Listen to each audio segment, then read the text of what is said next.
ಕನ್ನಡ ಸಾಹಿತ್ಯ ಪರಿಷತ್ತಿನ ಆಶ್ರಯದಲ್ಲಿ ಅಂತಾರಾಷ್ಟ್ರೀಯ ಮಹಿಳಾ ದಿನಾಚರಣೆ ಅಂಗವಾಗಿ ಉಪನ್ಯಾಸ ಕಾರ್ಯಕ್ರಮವನ್ನು ಶ್ರೀ ಸಂಗಮೇಶ್ವರ ಸಭಾಭವನದಲ್ಲಿ ಏರ್ಪಡಿಸಲಾಗಿತ್ತು. ರಾಜಯೋಗಿನಿ ಬ್ರಹ್ಮಕುಮಾರಿ ಗಂಗಾಂಬಿಕೆ ಈ ಕಾರ್ಯಕ್ರಮವನ್ನು ಉದ್ಘಾಟಿಸಿದರು. ಕನ್ನಡ ಸಾಹಿತ್ಯ ಪರಿಷತ್ತಿನ ತಾಲೂಕಾ ಅಧ್ಯಕ್ಷರಾದ ವಸಂತ ಕೊಣಸಾಲಿ ಅಧ್ಯಕ್ಷತೆ ವಹಿಸಿದ್ದರು. ಡಾಕ್ಟರ್ ನಾಗರತ್ನ ಶೆಟ್ಟಿ ಉಪನ್ಯಾಸ ನೀಡಿದರು. ಇಂದಿರಾ ಹುದ್ದಾರ್, ಶಾರದಾ ರಾಠೋಡ್, ಉಮಾ ಕರುವಿನಕೊಪ್ಪ ಆಗಮಿಸಿದ್ದರು. ಗೌರಮ್ಮ ಕೊಳ್ಳಾನವರ್ ಪ್ರಾಸ್ತಾವಿಕವಾಗಿ ಮಾತನಾಡಿದರು. ಮಧುಮತಿ ಹಿರೇಮಠ್ ಸ್ವಾಗತಿಸಿದರು. ಮಲ್ಲಮ್ಮ ನೀರಲ್ಗಿ ಕಾರ್ಯಕ್ರಮ ನಿರೂಪಿಸಿದರು. ಮಧುಮತಿ ವಾಲಿಶೆಟ್ಟರ್ ವಂದಿಸಿದರು. ವಾಸ್ತವಿಕವಾಗಿ ಈ ಒಂದು ಕಾರ್ಯಕ್ರಮವನ್ನು ದೀಪವನ್ನು ಬೆಳಗುವುದರ ಮೂಲಕ ಚಾಲನೆ ಮಾಡಿದ್ದೀವಿ, ಉದ್ಘಾಟನೆಯನ್ನು ಮಾಡ್ತೇವೆ. ಯಾವುದೇ ಕಾರ್ಯಕ್ರಮವನ್ನು ಉದ್ಘಾಟನೆ ಮಾಡಬೇಕಾದ್ರೆ ಅದನ್ನು ದೀಪ ಬೆಳಗುವುದರ ಮೂಲಕವೇ ಉದ್ಘಾಟನೆಯನ್ನು ಮಾಡಲಾಗ್ತದೆ. ನಮ್ಮ ಭಾರತೀಯ ಸಂಸ್ಕೃತಿಯಲ್ಲಿ ದೀಪ ಬೆಳಗುವುದಕ್ಕೆ ಅತ್ಯಂತ ಮಹತ್ವತೆ ಇದೆ, ಒಂದು ಪೂಜ್ಯ ಭಾವನೆ ಇದೆ, ಶ್ರದ್ಧಾ ಭಾವನೆ ಇದೆ, ಭಕ್ತಿ ಭಾವನೆ ಇದೆ. ಅದಕ್ಕೆ ಕಾರಣ ವಿಶ್ವದಲ್ಲಿ ಯಾವಾಗ ಅಜ್ಞಾನ ಅತಿ ಹೆಚ್ಚಾಗ್ತದೋ, ಅಜ್ಞಾನ ಅಂದರೆ ಒಂದು ಕ್ವಶನ್ ಬರ್ತದೆ, ಇಂತಹ ಒಂದು ಟೆಕ್ನಾಲಜಿ ಯುಗದಲ್ಲಿ ನಾವಿಲ್ಲಿ ಅಜ್ಞಾನದಲ್ಲಿದ್ದೇವೆ, ಅಂಗೈನಲ್ಲೇ ವಿಶ್ವವನ್ನು ಇಟ್ಕೊಂಡಿರುವಂತಹ ಮಾನವ ಸಮಾಜ ಇವತ್ತು ನಮ್ಮ ಎದುರಿನಲ್ಲಿದೆ. ಆದರೂ ಈ ಒಂದು ಶಬ್ದದ ಬಳಕೆ ಇದೆ, ಅನುಭವನೂ ಇದೆ. ಇವತ್ತು ಮಾನವ ಅಜ್ಞಾನಿಯಾಗಿದ್ದಾನೆ ಅಂತ. ಯಾವುದರಲ್ಲಿ ಸ್ಥೂಲವಾದಂತಹ ದೀಪವನ್ನು, ಸ್ಥೂಲವಾದಂತಹ ಎಣ್ಣೆ ಬತ್ತಿಯ ಮೂಲಕ ನಾವು ಬೆಳಗುವಂತಹ ಮಹತ್ವತೆ, ಅದರ ಅರಿವು ಆಚರಣೆಯಿಂದ ನಾವು ಅಜ್ಞಾನಿಗಳಾಗಿದ್ದೇವೆ. ವಾಸ್ತವಿಕವಾಗಿ ಅರಿವೆಂಬಂತಹ ಜ್ಯೋತಿಯನ್ನು ನಮ್ಮಲ್ಲಿ ನಾವು ಬೆಳಗಿಸಿಕೊಂಡಾಗ ಮಹಿಳೆ ತನ್ನದೇ ಒಳಗಡೆ ಅಡಗಿರುವಂತಹ ಅನೇಕ ಸಾಮರ್ಥ್ಯಗಳೇನಿದೆ, ವಿಶೇಷತೆಗಳೇನಿದೆ, ಶಕ್ತಿಗಳೇನಿದೆ, ಅದು ಜ್ಯೋತಿ ಹೇಗೆ ಹಚ್ಚಿದ ಮೇಲೆ ಪ್ರಕಟ ಆಗ್ತದೋ ಹಾಗೆ ಸಮಾಜದಲ್ಲಿ ಅವಳ ನಡೆನುಡಿಯಿಂದ, ಆಕೆಯ ವರ್ತನೆಯಿಂದ, ಆಕೆಯ ಒಂದು ಸಮಾಜದಲ್ಲಿ ಯಾವ ರೀತಿ ಬೆರಿತಾಳೆ ಅದರ ಮೂಲಕ ಪ್ರಕಟಗೊಳ್ತದೆ. ಇವಳಲ್ಲಿ ಈ ಒಂದು ಮಾತೆಯಲ್ಲಿ ಅಂತ ಹೇಳ್ಬೋದು, ಈ ಮಹಿಳೆಯಲ್ಲಿ ಎಷ್ಟು ಅರಿವಿನ ಜ್ಯೋತಿ ಬೆಳಗಿದೆ. ಆ ಜ್ಯೋತಿ ಬೆಳಗಬೇಕಾದ್ರೆ ವಾಸ್ತವಿಕವಾಗಿ ನಾನು ಯಾರು, ನಾನು ಈ ಜಗತ್ತಿನಲ್ಲಿ ನನ್ನ ಕರ್ತವ್ಯವನ್ನು ಯಾವ ರೀತಿ ನಿಭಾಯಿಸಬೇಕು, ಯಾವ ರೀತಿ ಕರ್ತವ್ಯದಲ್ಲಿ ಮುಳುಗಿದ್ರೂ ನನ್ನಲ್ಲಿರುವಂತಹ ಶ್ರೇಷ್ಠ ಗುಣ, ಇನ್ನೇಟ್ ಕ್ವಾಲಿಟೀಸ್ ಅಂತ ಕರೀತಾರೆ, ಅಂತರಂಗದ ನನ್ನ ವಿಶೇಷತೆಗಳೇನಿದೆ, ಮೌಲ್ಯಗಳೇನಿದೆ, ಅದನ್ನು ನನ್ನ ಜೀವನದಲ್ಲಿ ಕಾರ್ಯರೂಪದಲ್ಲಿ ತಂದುಕೊಂಡಾಗ ನಿಜವಾಗಿಯೂ ನಾನು ಅಂದರೆ ಮಹಿಳೆ ಸಮಾಜದಲ್ಲಿ, ಜಗತ್ತಿನಲ್ಲಿ ಹೋರಾಡಿ ತನ್ನ ಹಕ್ಕುಗಳನ್ನು ಪಡೆದುಕೊಳ್ಳಿಕ್ಕೆ ಏನೆಲ್ಲ ಸಾಹಸ ಮಾಡಿದ್ಲೋ ಅದು ನಿಜವಾಗ್ಲೂ ಸಾರ್ಥಕವಾಗ್ತದೆ ಅಂತ ನನ್ನ ಅನಿಸಿಕೆ. ಈ ಸಂದರ್ಭದಲ್ಲಿ ನನಗೆ GS ಶಿವರುದ್ರಪ್ಪನವರ ಒಂದು ಕವನ ನೆನಪಿಗೆ ಬರುತ್ತೆ. ಅದೇನಂದ್ರೆ, ಹಣತೆ ಹಚ್ಚುತ್ತೇನೆ ನಾನು, ಹಣತೆ ಹಚ್ಚುತ್ತೇನೆ ನಾನು, ಕತ್ತಲನ್ನು ಓಡಿಸಬೇಕು ಎನ್ನುವ ಆಸೆಯಿಂದ ಅಲ್ಲ.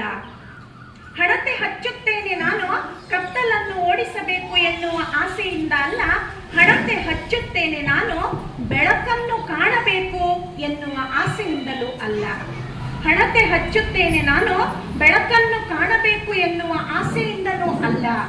ಹಣತೆ ಹಚ್ಚುತ್ತೇನೆ ನಾನು, ಹಣತೆ ಹಚ್ಚುತ್ತೇನೆ ನಾನು, ಇರುವಷ್ಟು ಹೊತ್ತು ನಿನ್ನ ಮುಖ ನಾನು, ನನ್ನ ಮುಖ ನೀನು ನೋಡಬೇಕು ಎನ್ನುವ ಆಸೆಯಿಂದ.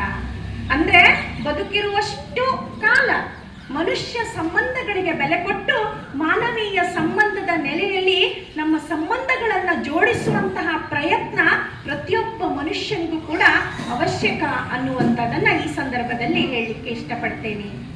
ಎಲ್ಲ ಬಲ್ಲವರಿಲ್ಲ ಬಲ್ಲವರು ಬಹಳಿಲ್ಲ, ಬಲ್ಲಿದರೂ ಇದ್ದು ಬಲವಿಲ್ಲ, ಸಾಹಿತ್ಯ ಎಲ್ಲವರಿಗಲ್ಲ ಸರ್ವಜ್ಞ. ಸಾಹಿತ್ಯ ಎಲ್ಲರನ್ನೂ ಕೈಬೀಸಿ ಕರೆಯುತ್ತದೆ, ಆದರೆ ಕೆಲವರನ್ನು ಮಾತ್ರ ಆಯ್ಕೆ ಮಾಡಿಕೊಳ್ತದೆ. ಅದಕ್ಕೆ ನಾನು ತಮ್ಮೆಲ್ಲರಿಗೂ ಕೂಡ ಅಭಿನಂದನೆಗಳನ್ನ ಸಲ್ಲಿಸ್ತೇನೆ. ಯಾಕಂದ್ರೆ ತಾವೆಲ್ಲರೂ ಕೂಡ ಸಾಹಿತ್ಯದ ಅಭಿಮಾನಿಗಳಾದ್ದರಿಂದನೇ ಈ ಕಾರ್ಯಕ್ರಮಕ್ಕೆ ಸಕ್ರಿಯವಾಗಿ ಪಾಲ್ಗೊಂಡಿದ್ದೀರಿ. ಮಹಿಳೆ ಎಲ್ಲಿಂದ ಸ್ಟಾರ್ಟ್ ಮಾಡಬೇಕು, ಎಷ್ಟು ವಿವರ ಕೊಡಬೇಕು, ಮತ್ತೆ ಪೂರ್ಣ ವಿರಾಮವನ್ನ ಎಲ್ಲಿಗೆ ಹಾಕಬೇಕು ಅನ್ನೋದು ಗೊತ್ತಾಗದಂತಹ ಒಂದು ಸಂದರ್ಭ. ಆದರೂ ಕಾವ್ಯ ಕಥೆಯ ಮೂಲಕ ನಾವು ಮಾತಾಡಿದಾಗ ಹೆಚ್ಚು ಮನದಟ್ಟಾಗತ್ತೆ ಅನ್ನೋದು ನನ್ನ ಅಭಿಪ್ರಾಯ. ತಮಗೆ ಗೊತ್ತಿದೆ, ಇವತ್ತು ನಾವು ಆಧುನಿಕ ಯುಗದಲ್ಲಿದ್ದೇವೆ. ಆ ಕಡೆ ಸಂಪೂರ್ಣ ಸಂಪ್ರದಾಯವಾದಿಗಳು ಅಲ್ಲ, ಈ ಕಡೆ ಸಂಪೂರ್ಣ ಆಧುನಿಕರೂ ಅಲ್ಲದ ನಡುವಣ ಡೋಲಾಯಮಾನ ಸ್ಥಿತಿಯಲ್ಲಿ ನಾವು ಮಹಿಳೆಯರಿದ್ದೇವೆ. ಯಾವುದನ್ನ ಆಯ್ಕೆ ಮಾಡಬೇಕು, ಯಾವುದನ್ನ ಬದಿಗಿಡಬೇಕು ಅನ್ನುವಂಥದ್ದನ್ನ ಗುರುತಿಸಲಿಕ್ಕೆ ಸ್ವಲ್ಪ ಮಟ್ಟಿಗೆ ಗೊಂದಲದ ಸನ್ನಿವೇಶ. ಒಂದು ಕವನವನ್ನ ಈ ಸಂದರ್ಭದಲ್ಲಿ ಹೇಳಲಿಕ್ಕೆ ಇಷ್ಟಪಡ್ತೇನೆ. ಗಂಡ ಹೆಂಡತಿಯರ ನಡುವಣ ಸಂಭಾಷಣೆ ನಡೀತದೆ. ಗಂಡ ಹೇಳ್ತಾನೆ ಹೆಂಡತಿಗೆ, ಇವೆಯಂತೆ ಅಡುಗೆ ಮನೆಯಲ್ಲಿ ನಾನಾ ತರದ ವಸ್ತುಗಳು, ಇವೆಯಂತೆ ಅಡುಗೆ ಮನೆಯಲ್ಲಿ ನಾನಾ ತರದ ವಸ್ತುಗಳು, grinder, cooker, mixer, washing machine, grinder, cooker, mixer, washing machine, ಇವೆಯಂತೆ ಅಡುಗೆ ಮನೆಯಲ್ಲಿ ನಾನಾ ತರದ ವಸ್ತುಗಳು. ನಮ್ಮಮ್ಮ ಅವರಮ್ಮ ಅವರಜ್ಜಿ, ನಮ್ಮಮ್ಮ ಅವರಮ್ಮ ಅವರಜ್ಜಿ ಒಲೆ ಎದುರು ಕುಳಿತು ಉಫ್ ಎಂದು ಊದಿ ಅಡುಗೆ ಮಾಡಲಿಲ್ಲವೇ? ಗಂಡ ಹೆಂಡತಿಗೆ ಪ್ರಶ್ನೆ ಮಾಡ್ತಾ ಇದ್ದಾನೆ.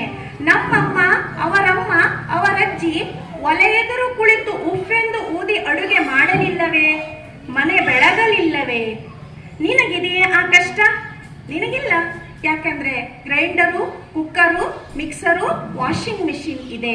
ನಿನಗಿದೆಯೇ? ದಯವಿಟ್ಟು ದಯವಿಟ್ಟು ದಯವಿಟ್ಟು ಸ್ವಲ್ಪ ತಾಳ್ಬೇಕು. ನಮ್ಮಮ್ಮ ಅವರಮ್ಮ ಅವರ ಅಜ್ಜಿ ಒಲೆ ಎದುರು ಕುಳಿತು ಉಫ್ ಎಂದು ಊದಿ ಅಡುಗೆ ಮಾಡಲಿಲ್ಲವೇ? ಹೆಂಡತಿ ಒಂದೇ ವಾಕ್ಯದಲ್ಲಿ ಉತ್ತರಿಸ್ತಾಳೆ, ಒಲೆ ಬದಲಾದರೇನು, ಉರಿ ಬದಲಾಗಿದೆಯೇ? ಮಹಿಳಾ ಸಬಲೀಕರಣ, ಮಹಿಳೆಯರ ಸಮಾನತೆ ಅಂದ್ರೆ ಅದು ಪುರುಷ ದ್ವೇಷಿ ಸಮುದಾಯ ಅಲ್ಲ. ಪುರುಷರಲ್ಲಿಯೂ ಕೂಡ ಸ್ತ್ರೀ ಸಂವೇದನೆಗಳು ಇದೆ, ಪುರುಷರಲ್ಲಿಯೂ ಕೂಡ ಮಹಿಳಾ ಸಂವೇದನೆಗಳು ಇದೆ ಅನ್ನುವುದನ್ನ ನಾವು ವಿಚಾರ ಮಾಡಬೇಕು. ಎಚ್ ಡಿ ಮೂಡಣ್ಣವರು ಮತ್ತು ವಿನಾಯಕ್ ಶೇಟ್ ಅವರು ನಾವು ಚರ್ಚೆ ಮಾಡುವಾಗ ಎಲ್ಲರೂ ಮಹಿಳೆಯರನ್ನ ಕರೆಸೋಣ, ಯಾಕಂದ್ರೆ ಮಹಿಳಾ ದಿನಾಚರಣೆ ಅಂತ ಹೇಳಿದ್ರು. ಸರಿ, ಎಲ್ಲರನ್ನ ಕರೆಸುವ ಒಂದು ತೀರ್ಮಾನ ತೆಗೆದುಕೊಂಡಾಗ ನಾವು ಒಂದು ಮಾತು ಹೇಳಿದೆ. ಹಾಗಾದ್ರೆ ಅಧ್ಯಕ್ಷನಾಗಿ ನಾ ಇರೋಕ್ಕಿಂತ ಒಂದು ಕಾರ್ಯಕ್ರಮಕ್ಕೆ ಅಧ್ಯಕ್ಷ ಹುದ್ದೆಯನ್ನು ಬಿಟ್ಟುಕೊಟ್ರೆ ಯಾರಾದ್ರೂ ಮಹಿಳೆಯರನ್ನ ಅಧ್ಯಕ್ಷರನ್ನ ಮಾಡಬಹುದು ನೋಡ್ರಿ, ಬೇಕಾದ್ರೆ ನಾನು ಬಿಟ್ಕೊಳ್ಲಿಕ್ಕೆ ತಯಾರಿದ್ದೇನೆ ಅಂದ್ರೆ. ಆದ್ರೆ ಪ್ರೋಟೋಕಾಲ್ ಅದು ಬರೋದಿಲ್ಲ, ನೀವು ಅಧ್ಯಕ್ಷರಾಗಿ ಇರಲೇಬೇಕು ಹೆಚ್ಚಿನ ಮೇಲೆ ಅಂತ ಹೇಳಿದಾಗ ಅನಿವಾರ್ಯವಾಗಿ ಇವತ್ತು ನಾನು ಅಧ್ಯಕ್ಷನಾಗಿ ಕೂತಿದ್ದೇನೆ. ಹಾಗಾಗಿ ಬಹುಶಃ ನಮ್ಮ ಕನ್ನಡ ಸಾಹಿತ್ಯ ಪರಿಷತ್ತಿನ ಇತಿಹಾಸದಲ್ಲಿ ಒಂದು ಸ್ಮರಣೀಯ ದಿನ. ಇಷ್ಟು ಮಹಿಳೆಯರದು ಅತ್ಯದ್ಭುತವಾಗಿ ಮಾತನಾಡುವ ಮಹಿಳೆಯರು ನಮ್ಮ ವೇದಿಕೆ ಮೇಲೆ ಇವತ್ತು ಸಿಕ್ಕಿದ್ದಾರೆ. ಅದು ನಮ್ಮ ಸಾಹಿತ್ಯ ಪರಿಷತ್ತಿನ ಒಂದು ಪುಣ್ಯ ಅಂತ ನಾನು ಹೇಳೋದಕ್ಕೆ ಇಷ್ಟಪಡ್ತಾರೆ. ಆತ್ಮೀಯರೇ,